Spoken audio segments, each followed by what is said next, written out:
Who am I talking with? I am Matt Volm, CEO and co-founder of Tali. And thanks much for coming on this LexBlog series on legal tech founders.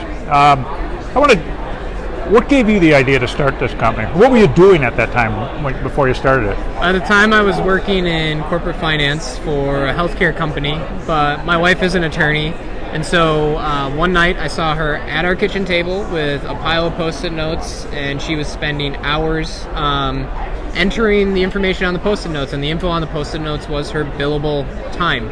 And so she was spending hours on this incredibly painful manual task, and I randomly threw out the idea of, hey, what if you could use Alexa to get that job done? She would just track and log your time for you. And my wife thought it was not a bad idea, and that's ultimately where the idea came from. But you had a real job with a real check, real benefits. So when you got this idea to do it, that all went away. That all went away, and the next thing I did is I went to two other guys at my day job, and I asked them, I was like, hey, is this technically possible? And before you knew it, we were out building a prototype.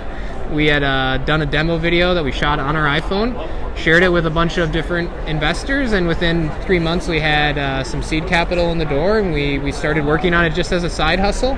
But then actually last year at Clio when we showed up here, we left and we had a lot of users that we needed to onboard, and we were like, you know what, this is a full-time job now. And so we went there. So when you first started to do it and you were doing the stuff with putting together the video, talking it through whether you can do it or everything, you're still holding your job that you had. Yep. So you were doing this nights, weekends, whenever you had time? Yep, nights, weekends, lunch breaks, in the morning. Who were you working out of? I assume you're working out of your home. You start to have other people, they're working out of their homes. Or what were you doing? I mean, describe it. So we were working out of our home offices. We would each get together periodically during the week at one of our home offices, and that was how we interacted. But otherwise, a lot of stuff we just did via virtual meeting. We would do phone calls, stuff like that, and that was how we collaborated as a team. But it was all, like I said, we held conference calls at 10 p.m. at night. We would get together for beers at 9 p.m. on a Wednesday to get the job done. That was how it all got off the ground. Was there ever a time when you went, you were doing it as at the same time you had your job and doing it in your spare time, so you had that check coming in. Was there ever a time where part of the family, part of your income went away? Oh. And all of a sudden now you don't have a check. Yeah. And you don't have money coming in either from the startup. Immediately there's that point where you leave the job and you're super excited to get going, and then a couple weeks goes by and you realize that you no longer have those benefits, you're no longer collecting that paycheck, and you're just thinking about, like, what does this mean? How long are they going to have to do it? And you try to not let that distract you from the task at hand, which is building a great company that can survive and thrive into the future. So, you guys, it sounds like got funding pretty fast, so there wasn't a real long period of time of bootstrapping it. Did you have to produce anything? I mean, physically or things that you needed money to bootstrap, where you had to pool resources, or were you able to get that prototype all the way through to where you got funding? Yeah, so we were able to, we put a working prototype together, we shot a demo video on our iPhone, and we sent a couple of emails out, and that was enough to get us the initial capital to get it off the ground and to build it from there. But up until that point, it was just a couple $100 and our time that we spent on it. Some people will ask me, they'll say, well, who do I contact about all this funding and whatever? And I say, well, you go with your gut, but you look around as to who's talking to who you know, who might know who. How did you go through that process where you said, who are you going to send these videos off to and these notes off to see who you can talk to about getting a financial partner? Yeah, so first-time founder, I naively was just like, I'm just going to find the email addresses of a bunch of VCs and send them emails. And that's what I did, and that's what worked, which is not what should happen, but I didn't know better. I was just like, I've got an idea. I think it's solving a real problem for a lot of people, and it's a venture fundable business. And within 3 months of start to finish, we had an investor lined up. And so the way that we did it was just do the least amount of work possible to portray the value that you're able to deliver and the problem you're solving, and be able to tell a story. And that's what got us our initial capital. Yeah, I mean, and there is no perfect formula, and there is no perfect startup founder. There's no perfect CEO. A lot of it is being real and authentic, and just going with the best you know. Exactly. And that sometimes strikes people on the other side as being somebody that's pretty sincere, that may have a real story and worth looking at. Exactly. Maybe I asked you about a little bit about it last year, but you get it to the Clio show. Why Clio? Why did you decide to come here now that you got something out here and you better go out and see some customers and whatnot? Yeah, I mean, Clio users are some of the most innovative attorneys out there, and our technology being on voice platforms, being very cutting edge, it's exactly the right type of folks that we want to get in front of. And I mean, the Clio team, the platform, Clio was our first integration. I mean, this whole conference, this ecosystem is just incredible.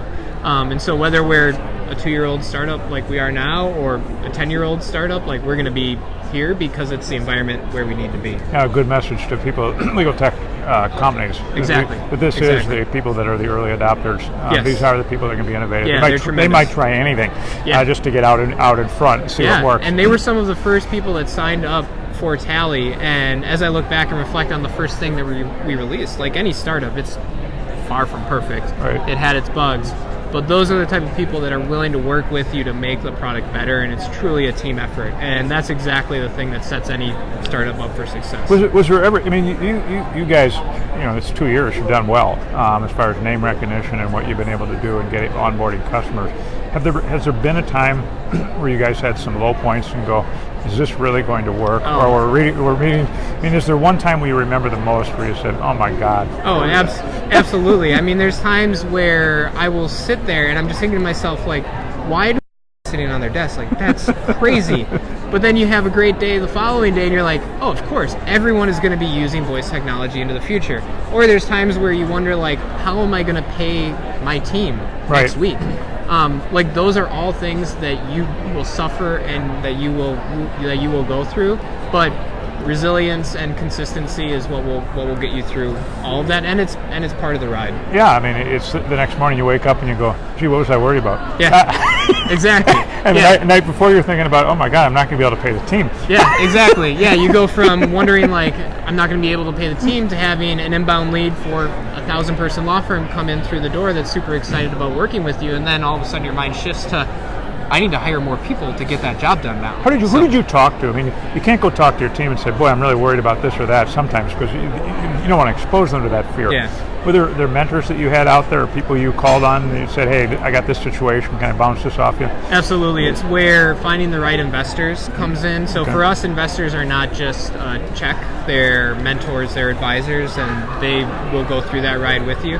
And then the most important thing that we found is just a peer group of other startup CEOs in our community that we can go and we can talk to, because those are, my wife is there for me, my family is there for me, my team is always there for me, but the only people that can truly understand the pain of going through the things that you go through are other startup CEOs, and those are the best people. That's the best network to form, to have the support system that you need to get through all that. Well, if you had to say one thing, if you were on a panel with 10 legal tech founders looking out in the audience, and people thinking about starting a company, and you got to say one thing that you would tell them, what would it be? Do it. Just do it. There is nothing more gratifying than going out, taking something from idea to a real product. And, like, for me, the most exciting moment was the first paying customer we ever got, which was when someone agreed to give me money on a monthly basis. At my last job, I was used to, like, rounding millions down, right? When someone agreed to give me $30, I was over the moon. Like, it was so exciting. And, like, that feeling of taking something that is in your head and showing it in real life. Yeah, I mean, it is the most gratifying feeling. There's no amount of money that you can make that will ever make you feel that good. Because when we started, I only had 3 employees. One that was helping me kind of service everything, and then a developer designer. But I said, the checks have to come here. She goes, well, why can't they just be direct deposits? Because I want to go to the mailbox and get them out. Because they're going to send me a check for the $1,500 initial fee and the $200 for the first month. $1,700. We will have $1,700. And it feels good. They believe this. Yeah, Yes, that's exactly right. I mean, it is so important, and the earlier you can do that, to get to that point where you can, their product is not going to be perfect. It's going to be whatever's viable, minimal viable product. Get it out, because when the people bring the money in, not only does it feel good, then you start to get real feedback from real people that are vested in your success. That's so true. Yeah, it's an amazing feeling. So I always tell people, do it. And the other thing that you'll have to get comfortable with is the ability to accept failure.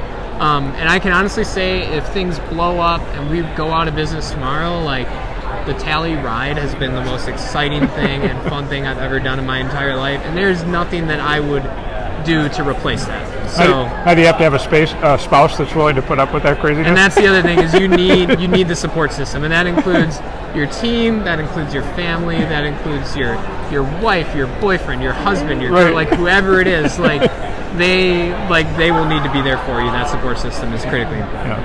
Thank you, sir. Thank you, Kevin. Turn that off.